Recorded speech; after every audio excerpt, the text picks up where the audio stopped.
Welcome to TaxTron web tutorial video series.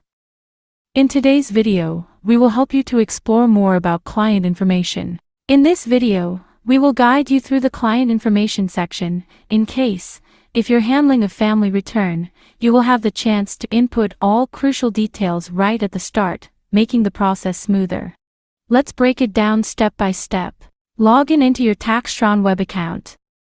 Under T1 Client, select on New Client and choose your preferred location for return preparation.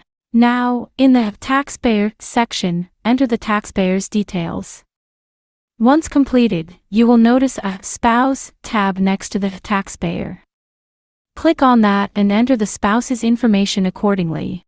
If the taxpayer and spouse share the same address, simply click this button to automatically populate the address from the taxpayer's information. Otherwise, you can enter the spouse's address manually.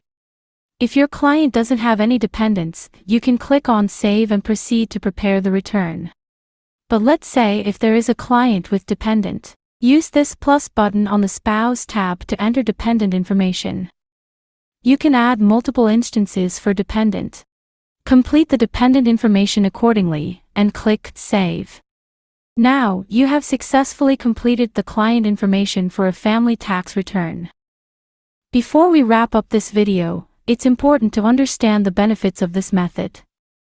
Let's take a moment to highlight its key benefits. Following this process, you'll have the ability to search the tax return with spouses or dependent SIN number also. Update address changes on client information and new returns will be created with updated address. You can create the linked dependent return from existing information.